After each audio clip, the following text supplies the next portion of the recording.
DCGB Ngunyan, anainot, pirming nanginginutan. Always number one. Always number one. DCGB, 729 kHz. Enot sa Bareta, enot sa Gabos.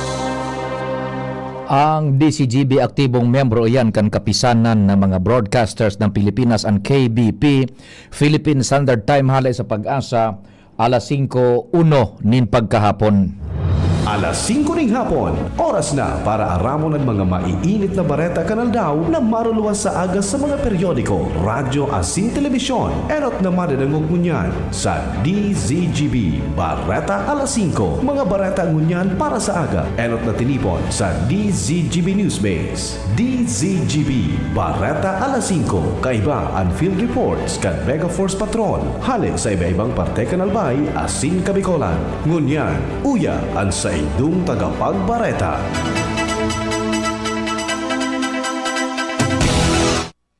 Maray na hapon sa pangaran kan News Base, kan Mega Force Patrol, asin kan Technical Department.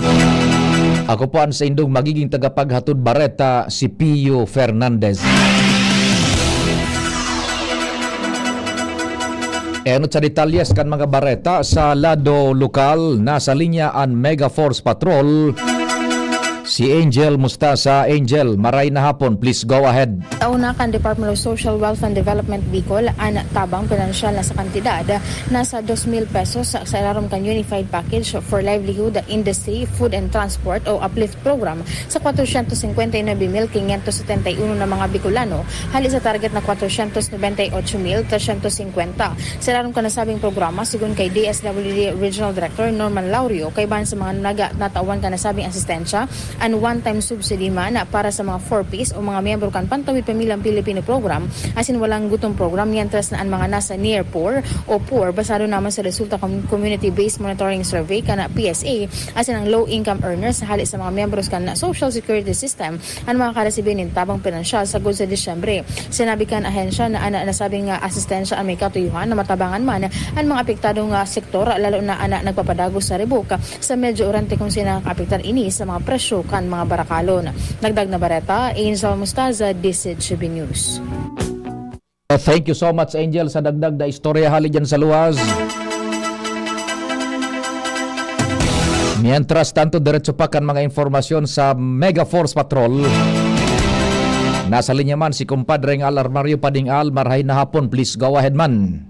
Kulang pa ang response kan ibang barangay sa pangapudan kan Department of Health asin kan Governor Caldig de Legazpi na pakusugon ang Operation Linis kontra Dengue. Inot nang ikinadit ni Mayor Isyam Ismail ang nagadakulang kaso ng dengue na 196 na poon Enero, duwa na ang nagadan sa Legazpi. Kaya yaon ang kampanya kan Department of Health asin kan gobyerno lokal sa barangay na pakusugon ang aksyon kontra dengue. Ang ibang barangay aktibo na sa paglinig, mga paging operation, alaga ng ibang barangay turog sa pansitan. Alarmario, DCGB. Thank you so much, Pading Al.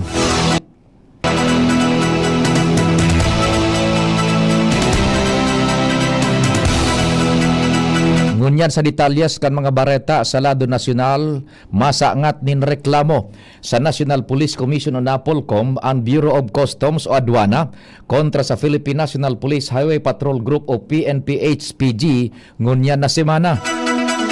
Kasunod ini kan naging komprontasyon kan PNP-HPG sa mga tauhan kan Aduana sa Bulacan na nagkukondukta nin pagdestroso kan mga puslit o smuggled na sigarilyo kan Miyerkules nin Bangi, Agosto 19. Sigun kay BOC Commissioner Ariel Nepomuceno, nagsusunod sa nasinda sa mga tauhan kan Aduana para dai nagiraray maipabakal sa merkado ang mga smuggled na sigarilyo. Tinawan doon ni Nepomuceno dahil siya matugot na bastuson ang sayang mga tauhan na pinagigibunin maray ang trabaho. Sinabi pa ni Nepomuceno na siya mismo ang masaangat nin reklamo kontra sa sayang mga tauhan oras na mapatunayan niyang nagbebentan mga ini nin-smuggle na sigarilyo siring kan pinagasabi kan PNP HPG.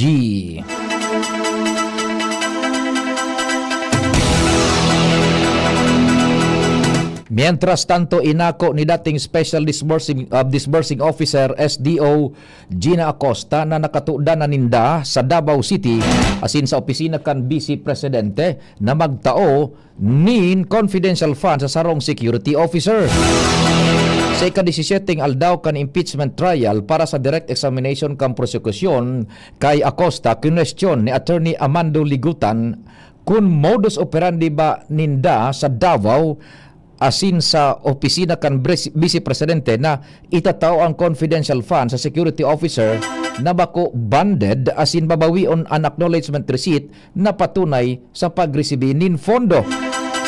Pinagkonfirmar ni Acosta sa impeachment court na dai siyang kapot na acknowledgement receipt o ano man na dokumentong magpapatunay na pinagresibi ni dating OVP Security Officer Colonel Raymond Dante Lachica ang confidential funds kana taon 2022 sa taon 2023 dahil ini ang binawi o kinuaman ni Lachica. Sinabi ni Acosta na kinuakan sa indang security officer ang mga acknowledgement receipts matapos niyang magsumitir ning liquidation report sa COA o Commission on Audit. Mientras tanto, kinontraman ni Presiding Officer Chis Escudero ang paghahapot ni Ligutan dahil may double meaning ang modus operandi. Si Escudero mismo ang naghapot kay Acosta kung nakatuda na ninda ang araw kining proseso kan siya pa ang Special Disbursement Officer kan Davao City asin opisina kan Vice Presidente na pinagkonfirmar naman ni Acosta.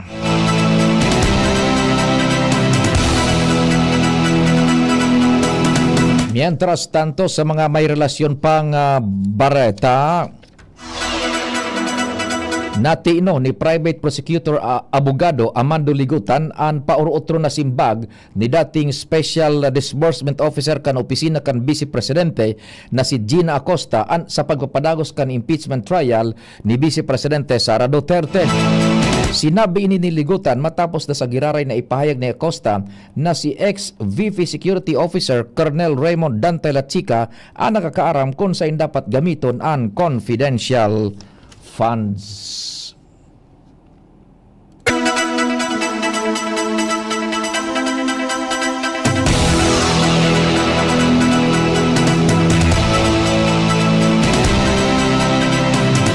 Mientras tanto, tinaawanin doon ni House Prosecutor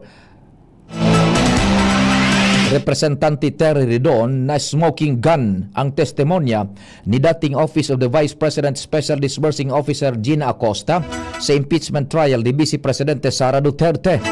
Sigun kay Ridon, very much satisfied ang mga prosekutor sa testimonya ni Acosta na ipinagpresentar sa trial bilang hostile witness o kay hostile witness. Direkta kaya ining ipigturo si Duterte na nagsugo kay Acosta na itinao ang 125 milyones de pesos na confidential funds kay Colonel Raymond Dante Lachica na bako organic OVP personnel.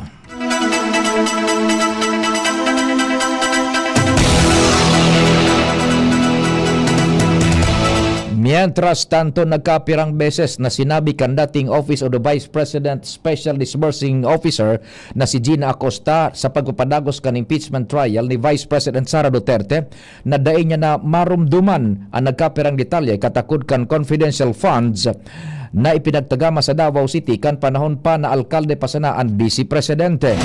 Sa paghahapot ni House Private Prosecutor Attorney Amando Vergil Ligutan, hinapot si Acosta may kinaaraman sa confidential funds na ipinagtagama sa Davao City kan mga nakalis na taon. Ipigladawan at ipinagtagamang kantidad kan 2019 asin taon 2020. Alagad sinabi ni Acosta na daay na niya ini narurumduman asin mako subuot magkapareho ang kantidad na sa iyang nakua. Liwat siyang hinapot sa confidential funds kan taon 2021. Alagad sinabi man ni Acosta na daay niya marumduman ang detalye. Ipinaliwanag kaini na may edad na siya asin nadidifisilan na rumdumon ang eksaktong mga informasyones.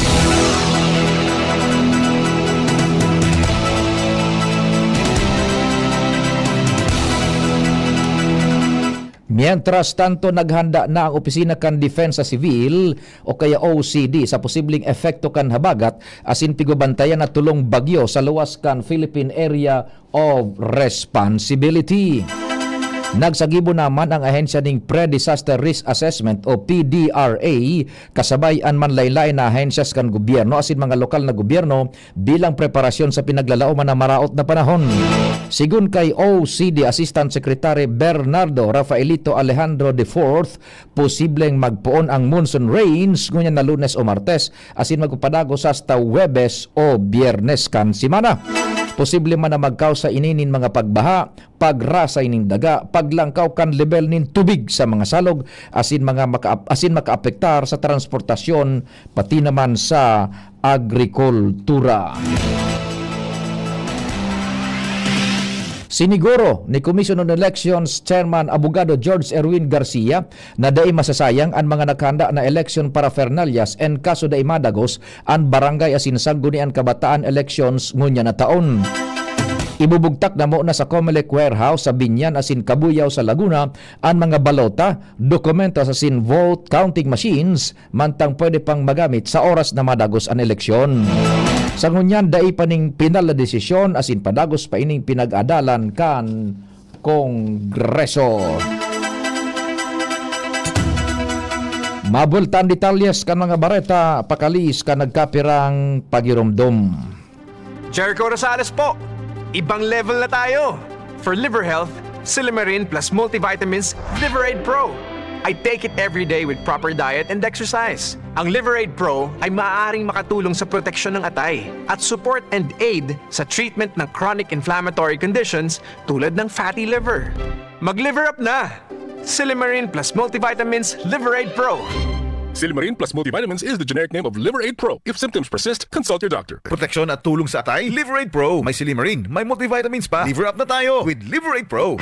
Realize true comfort and relaxation at Dorotea Resort and Spa, a perfect venue for family outings, couple retreats, and various functions such as weddings, birthday parties, corporate seminars, and conferences. Dorotea Resort and Spa. We have backpackers rooms, standard rooms, deluxe, suite, and a penthouse. Also, relax and rejuvenate with our spas and invigorating treatments, services, and facilities. Dorotea Resort and Spa, Kahugutan, Bakakay, Albay. For reservation, contact us at 0917-777-5734. Find us on Facebook, Dorotea Resort and Spa. Relax, rejuvenate, and enjoy. Only here at Dorotea Resort and Spa. Kung ikaw ay edad 50 pataas katulad ko, may mataas na ang risk ng panlalabo ng paningin. Mas challenging ang pang-araw-araw na gawain tulad ng pagbabasa, pagsusulat, at pagmamaneho.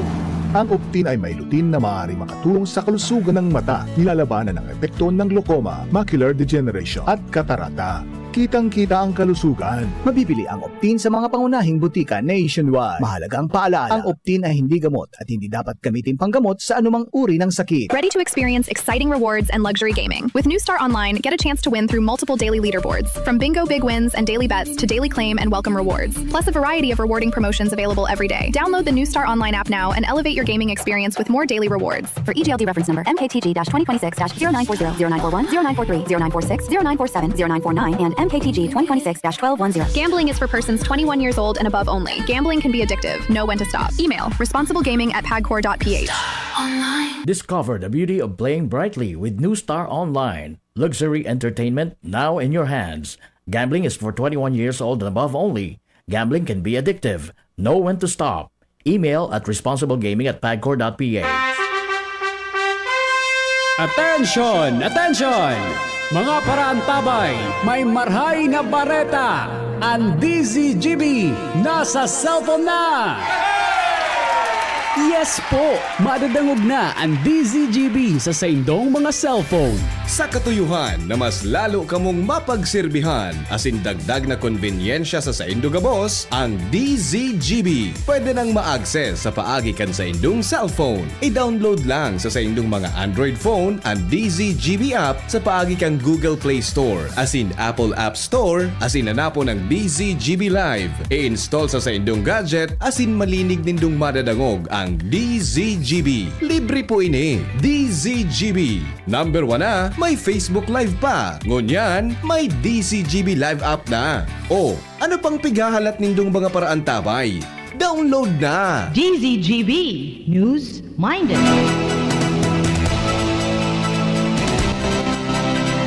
Diretso kita kan mga bareta sa lado nasyonal, siniguro kan Philippine National Police na maitatao ang magakanigong tabang medikal asin suporta ka na police kay Staff Sergeant Noli M. Miranya kan San Jose, Camarines Sur, kasunod kan pag-atake sa iya kan sarong lalaking nagwala kan Agosto 22 sa nasabing lugar. Susog sa report, nagresponde ang nasabing unit na pinamamayuhan ni Miranya matapos makareceive ning informasyon na may sarong armadong lalaki na pinagtutubudan na nakaka-experience ning krisis sa isip ang nagwawala. Binalo kauronon kan mga pulis ang nasabing lalaki na may kapot nin sundang alagad naging malalang sitwasyon kan lusubon kan persona ang mga pulis dahilan tanaging matumba o kaya dahilan na matumba si Miranya asin tigbasoning pauro otro asin nagsapar nin pagkakaputol kan sayang walang kamot ipagkakalugad sa pandok. Dahilan kay ini pinaputukan kan pulis ang individual asin tinamaan ini sa mag-inibong na hita dahilan tanganing magpundo ini. Dinaraman si Miranya sa ospital kasabay ang suspect. Pinagbidbid man ni PNP Chief General Jose Melencio Nartates Jr. si Miranya asin ang makaibanan kay ini para sa indang isog, pasensya asin profesionalismo sa pagresponde sa nasabing peligrosong sitwasyon.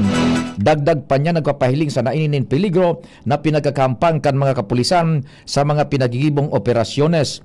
Ipinagirumduman niya ang sa iyang mga personahes o kaya sa iyang mga personahes na inuton ang pagpababa ng tensyon alagad tulos na mag-aksyon kung may patakot na sa buhay.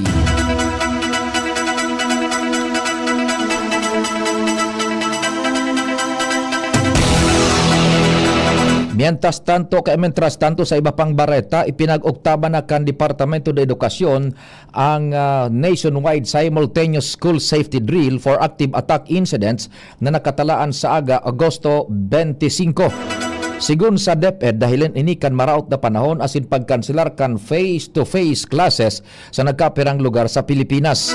Mientras tanto ipinahayag man kan ahensya na gagamiton ang dagdag na panahon tanganing masiguro na magkakanigo ang aktibidad sa mga rekomendasyon kan mga eksperto sa disaster preparedness, child protection asin psychosocial support. Gigibuhon na sa naan drill sa enot na semana kan Setyembre ngunya na taon sigun pa sa ahensya.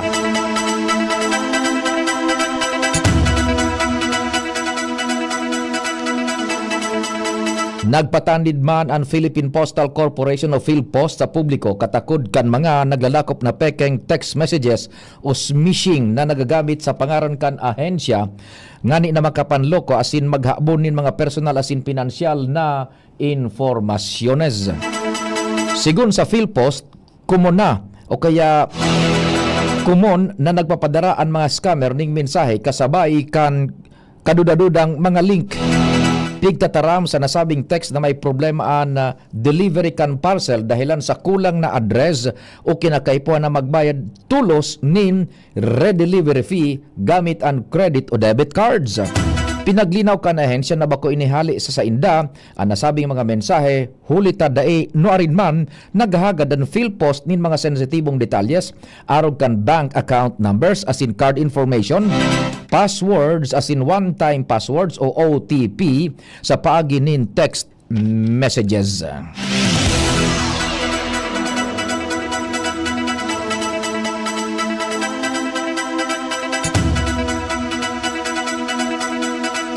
Mientras tanto, tanganing mapakusog ang mga lakdang na para mas maibiteran ang matinding pagbabaha, pinag-aadalan kan gobyerno na magtagaman ng parte kan National Tax Allotment o NTA sa mga local government units para matanos ang pagmanihar kan basura.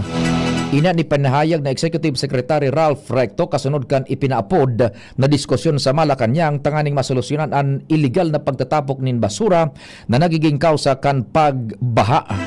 Sigun kay Recto, pigpapakusog kan gobyerno ang pagkolekta kan basura, paglinig asin sistema sa pagmanehar kaya dakulang bagay ang magtaga maning fundo tanganing mapakusog ang kampanya laban sa illegal na pagtapok nin basura. Tinawan doon man ni Recto na ang enot na defense sa laban sa baha asin basura ang nagpupuon sa mga komunidad kun kaya dakulang bagay ini na isabay ang mga lokal na gobyerno sa mga pinagigibong lakdang kan gobyerno nasyonal.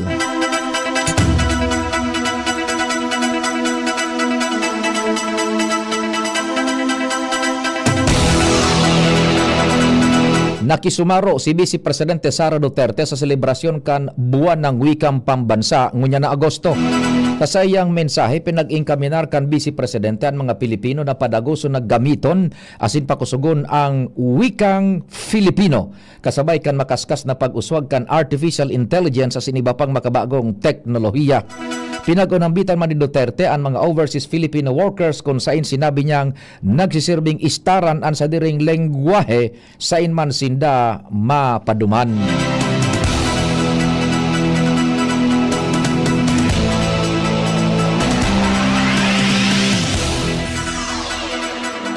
Mientras tanto, mayor na pinag-urunan ngunyan kan mga ahensas kan gobyerno asin representantes kan LGUs ang enhanced clearing operations asin long-term solution sa problema kan mga pagbaha asin basura sa Pilipinas.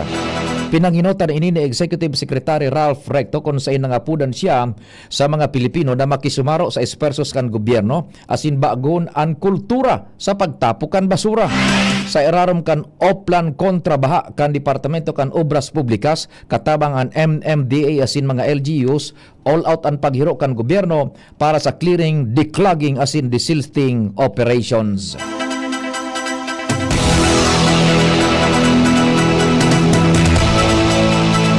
Ultimong detalyes kan bareta sa lado nasyonal, naglubog ang sarong tugboat na nagsadsad sa Bucao River sa barangay Bangan, Botolan, Zambales ngunya na aldaw Agosto 24 mantang pinagigibo ang emergency salvage operations.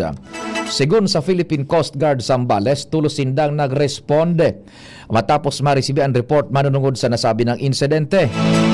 Naglubog man ang sakayan pandagat apisar kan espersos kan mga otoridad na maisaangat ini. Padagos na pinagbabantayan sa presente kan Philippine Coast Guard ang kamugtakan kan barko tanganing maibitaran ang posibleng pagtagas nin petrolyo o iba pang peligrosong materyales pati na ang anuman na peligro sa mga residente sa lugar. Pig-imbestigaran pa kan mga otoridad ang kausa kan pagkakasadsad kan tugboat asin kun may nakulugan o naafektaran sa insidente.